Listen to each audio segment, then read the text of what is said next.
বিশ্বনবীর জন্মদিন পালন করে একটা দল বিরিয়ানি খাওয়ার মাধ্যমে, আছে না নাই?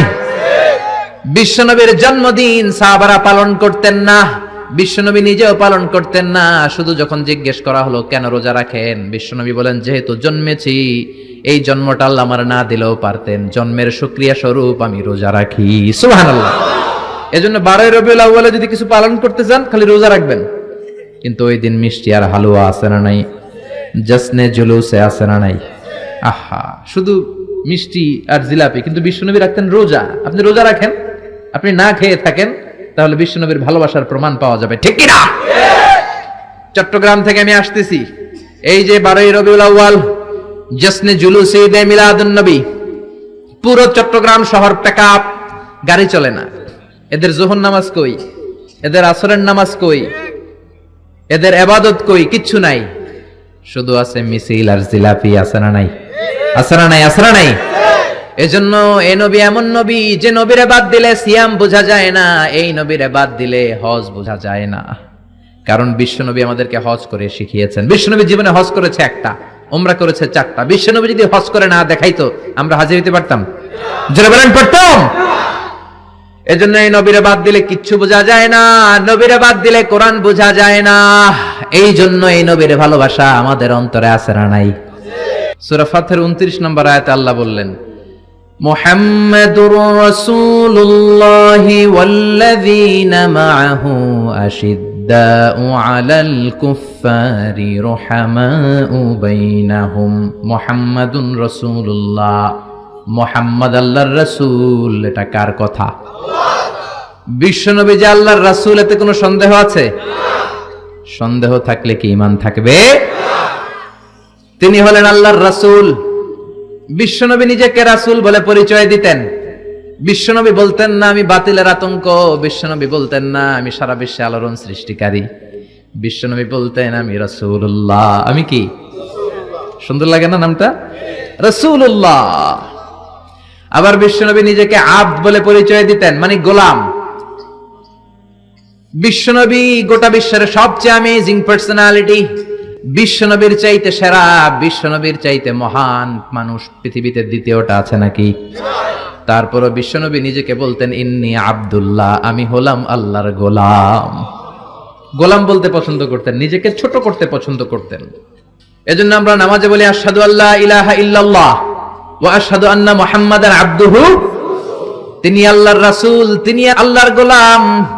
বিশ্বনবী দোয়াতে বলতেন আল্লাহুম্মা ইন্নী আবদুক, ও আল্লাহ আমি আপনার গোলাম। নিজের বাতিলের আতঙ্ক বলতেন না, বলতেন গোলাম, আমি গোলাম। আল্লাহুম্মা ইন্নী আবদুক, ও আল্লাহ আমি আপনার গোলাম। ওয়াবনু আবদিক, গোলামের ঘরের গোলাম, মানে আমার বাবা আব্দুল্লাহ আপনার গোলাম। ওয়াবনু আমাতিক, বান্দির ঘরের গোলাম, মানে আমার মা আমেনাও আপনার বান্দি। আমি গোলাম, গোলামের ঘরের গোলাম, আমার 14 গোষ্ঠী আপনার গোলাম। আল্লাহু আকবার। বিশ্বনবী বলতেন আমি গোলাম, আমার বাবা গোলাম, আমার দাদা গোলাম, আমার দাদার দাদাও গোলাম, আমরা গোলাম গোষ্ঠীর। কিন্তু আমরা নিজেদেরকে ছোট করতে চাই না, আমরা কই সব আমার, আমি বাতিলের আতঙ্ক, সব আমার বলি না।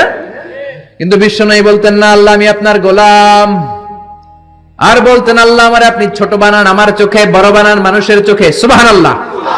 আল্লাহুম্মা জাআলনি শাকুরা ওয়া জাআলনি সাবুরা ওয়া জাআলনি ফি আইনি সাগীরা ওয়া ফি আয়ুনিন নাসি কাবীরা। ও আল্লাহ আপনি আমারে শুকরগুজার বানান, ধৈর্য ধারণকারী বানান, আমার চোখে আপনি আমারে ছোট বানান, মানুষের চোখে আপনি আমারে বড় বানান। সুবহানাল্লাহ। বাড়িতে যেয়ে বলেন সুবহানাল্লাহ। সুবহানাল্লাহ আওয়াজ করে বলতে কি কষ্ট হচ্ছে? পড়েন সুবহানাল্লাহ। নিজেকে ছোট করতেন। কেমন নবী তিনি, কেমন রাসূল, শুধু রাসূল নন, রাসূলদেরও রাসূল। আল্লাহু আকবার।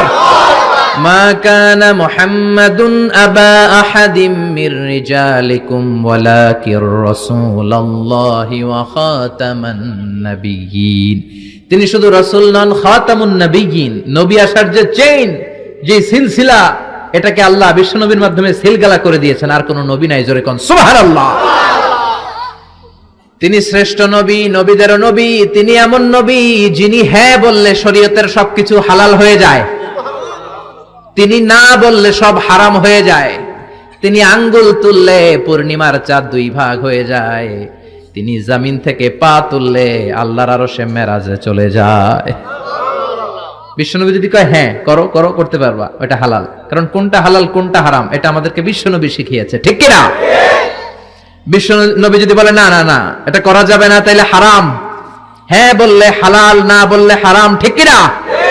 আঙ্গুল তুললে চাঁদ 2 ভাগ হয়, পা যদি জমিন থেকে উপরে উঠায় আল্লাহর আরশে মেরাজে নিয়ে যায় কে? এজন্য এই নবীরে ভালোবাসতে হবে জীবনের চাইতেও বেশি, এই নবীকে ভালোবাসতে হবে বিবির চাইতেও বেশি, এই নবীরে ভালোবাসতে হবে দলের চাইতেও বেশি, এই নবীরে ভালোবাসতে হবে নেত্রীর চাইতেও বেশি, ঠিক কিনা? নেতার চেয়েও বেশি, নেত্রীর চেয়েও বেশি, নিজের জানের চেয়েও যদি বিশ্বনবীরে বেশি ভালোবাসা না যায় মুমিন হওয়া যাবে? এ নবীরে বাদ দিলে কোরআন বোঝা যায় না, যায়? কারণ কোরআন এই নবীর উপরই তো আল্লাহ নাজিল করছে, ঠিক কিনা? এ নবীকে বাদ দিলে হাদিস বোঝা যায় না, কারণ হাদিস তো এই নবীরই কথা। এ নবীরে বাদ দিলে সালাত বোঝা যায় না, কারণ সালাত আমরা শিখেছি নবীর কাছ থেকে। নবী বলেছেন সল্লু কামা রাআইতুমুনি উসাল্লি, আমি নবীরে যেমনি নামাজ পড়তে দেখো তোমরাও তেমনি নামাজ পড়ো। এ নবীকে বাদ দিলে সিয়াম বোঝা যায় না, কারণ সিয়াম এই নবীর কাছ থেকে শিখেছি। এজন্য নবীর বিরুদ্ধাচারণ যদি করে তার সাথে কোনো আপোষ চলবে? আপনি তার বিরুদ্ধে যাবেন, বিবৃতিতে যাবেন, কথা বলবেন, ময়দানে নামবেন, ঠিক কিনা? বিশ্বনবীর গালি দেয়, বিশ্বনবীর বিরুদ্ধে পেজ বানায়, ব্লগে লেখে, বিশ্বনবীর পারিবারিক জীবন নিয়ে কথা বলে, এগুলো পিতৃ পরিচয়হীন, এগুলো জাহান্নামের নরকীট, এগুলো মানুষ নামের পশু। চিল্লায় বলেন ঠিক কিনা? কয়েকটা জায়গায় আমরা বলো দুর্বল, কোরআনের গালি দিলে আমাদের সহ্য হয় না, নবীরে গালি দিলে সহ্য হয় না। নবীরে গালি দিলে আমাদের কলিজায় আগুন লাগে কি লাগে না? লাগে কি লাগে না? কার কার লাগে? দুই হাত উঁচু করে আল্লাহর দেখাও।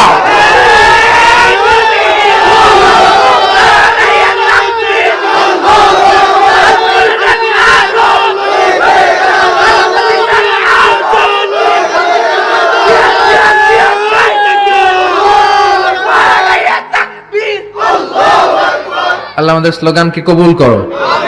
নবীর জন্য যে ভালোবাসা, এই ভালোবাসার কারণে নবীর শাফায়াত আমাদের নসিব করে, পড়ে না আমিন? এজন্য এই নবী এমন নবী যারে বাদ দিলে কোরআন বোঝা যায় না, হাদিস বোঝা যায় না, নামাজ বোঝা যায় না, রোজা বোঝা যায় না। জোরে বলেন ঠিক কি না? আমাদের নবী এমন নবী যেই নবীর আগমন বার্তা দেওয়ার জন্য আল্লাহ আরেকজন নবীকে দুনিয়ায় পাঠিয়েছে। ঈসা আলাইহিস সালামকে আল্লাহ শুধু পাঠাইছে যে তুমি দুনিয়াতে যায় বলো সর্বশ্রেষ্ঠ একজন নবী আসতেছে। জোরে করে আল্লাহু আকবার। বিশ্ব নবীর আগমনের জন্য একজন নবী পাঠান আল্লাহ, এমন নবী যেই নবীর সুসংবাদ দিতে আরেকজন নবী দুনিয়ায় আসে। আল্লাহু আকবার। আমার নবী এমন নবী যিনি তার জীবনে কোন জিনিস বাস্তবায়িত না করে সাহাবীদেরকে ওই কাজ কোনোদিন করতে বলেন নাই, আগে নিজের জীবনে করেছেন, তারপরে অন্যদের বলেছেন। সুবহানাল্লাহ। এক সাহাবী বলল, নবী আমার ছেলে মিষ্টি খায়, বেশি মিষ্টি খায়, এত মিষ্টি কিনে দেওয়ার টাকা আমার নাই, আপনি ছেলের নসিহত করেন। বিশ্বনবী বললেন, বাবু তুমি কি বেশি মিষ্টি খাও? ছেলেটি বলল, জি নবী খাই। বিশ্বনবী বললেন, যাও আগামী সপ্তাহে তোমার বাবাকে নিয়ে আবার আমার কাছে এসো। বিশ্বনবী পরের সপ্তাহে ছেলেরে বললেন, ও ছেলে মিষ্টি বেশি খেও না, এত বেশি মিষ্টি খাওয়ার টাকা দেওয়ার টাকা তোমার বাবার নাই, কম কম খাবা, তাহলে তোমার বাবার উপর ihsan হবে। ছেলের বাবা বলল, নবী এই কথা তো গত সপ্তাহে বলতে পারতেন। বিশ্বনবী বললেন, কেমন করে বলি, কারণ আমি নবী তো মিষ্টি পছন্দ করি। এক সপ্তাহের ব্যবধানে নিজের অভ্যাসটাকে পাল্টালাম, মিষ্টি কম কম খাওয়া শুরু করলাম, আগে নিজে আমল করলাম, তারপরে তোমার ছেলেরে বললাম। সুবহানাল্লাহ। বাড়িতে যে কি রহমতের নবী, কি বরকতের নবী, নিজে কিছু আমল না করে অন্যরে বলতেনই না। সুবহানাল্লাহ। বিশ্বনবী মসজিদে নববীতে প্রবেশ করলেন। এক সাহাবী বলে, আদম হলো সফিউল্লাহ। আরেক সাহাবী বলে, আমার কাছে অবাক লাগে, মুসা হলো কালিমুল্লাহ, মুসার সাথে আল্লাহ সরাসরি কথা বলতেন। আরেক সাহাবী বললেন, ইব্রাহিম হলো খলিলুল্লাহ। বিশ্বনবী সবগুলো শুনলেন। বিশ্বনবী এবার মসজিদে নববীতে ঢুকে বললেন, তোমাদের কথা আমি শুনেছি, তোমরা ঠিকই বলেছ। আদম নবী সফিউল্লাহ, মুসা হলো কালিমুল্লাহ, ইব্রাহিম হলো খলিলুল্লাহ, আর জানো নাকি আমি হলাম হাবিবুল্লাহ। খলিল মানে আল্লাহর বন্ধু, হাবিব মানেও বন্ধু, কিন্তু খলিল হচ্ছে এমন বন্ধু যে বন্ধু আল্লাহরে খুশি করার জন্য কাজ করে, আর হাবিব হলো এমন বন্ধু যারা খুশি করার জন্য আল্লাহ নিজেই কাজ করে। রব্বুল আলামিন কিবলা পরিবর্তন করে দিলেন মক্কা থেকে ফিলিস্তিনের দিকে, কিন্তু বিশ্বনবীর অন্তরে বড় জ্বালা। আমার বংশের গোড়া যেখানে ইসমাইল নবী ইব্রাহিম নবী ছিলেন, ওই কাবার দিকে মক্কার দিকে যদি আমার কিবলা ঘুরিয়ে দেয়া হয় কতই না ভালো হতো। বিশ্বনবী মক্কার দিকে হয়ে নামাজ পড়তে পারেন না, কারণ আল্লাহ কিবলা চেঞ্জ করে বাইতুল মাকদাসে নিয়েছেন। বিশ্বনবী শুধু উপরের দিকে তাকায় আল্লাহ বললেন, ক্বাদ নারা তাকাল্লুবা ওয়াজহিকা ফিস সামাই ফালানুওয়াল্লিয়ান্নাকা কিবলাতান তারদাহা ফাওয়াল্লি ওয়াজহাকা শাতরাল মাসজিদিল হারাম। আল্লাহু আকবার। ও নবী, আমি আপনার অন্তরের কষ্ট বুঝি, আমি আপনার বুকের জ্বালা বুঝি। কেন আপনি উপরের দিকে তাকান আমি বুঝি। ফিলিস্তিনের দিকে হয়ে নামাজ পড়তে আপনার ভালো লাগে না, আপনার মনে চায় আপনার বংশের গোড়া, আপনার জন্মভূমি মক্কার দিকে হয়ে নামাজ পড়তে। যান গো নবী, আর ফিলিস্তিনের দিকে হয়ে নামাজ পড়ার দরকার নাই। আপনারে খুশি করার জন্য আমি কিবলা পরিবর্তন করলাম, এখন থেকে মক্কার দিকে হয়ে আপনি নামাজ পড়তে থাকেন গো নবী। আপনারে খুশি করাই আমার কাজ। ফিলিস্তিনে কিবলা দিছে, আপনি খুশি হন নাই, যান চেঞ্জ করে আবার মক্কায় দিয়ে দিলাম। আল্লাহু আকবার। এজন্য আল্লাহ বললেন, মুহাম্মাদুর রাসূলুল্লাহি ওয়াল্লাযীনা মাআহু আশিদ্দাউ আলাল কুফফারি রুহামাউ বাইনাহুম। মুহাম্মদ হলো আল্লাহর রাসূল। কার কথা? বিশ্বনবী বলেন, আমি এমন রাসূল, আমার সব কাজেই বরকত আছে না নাই?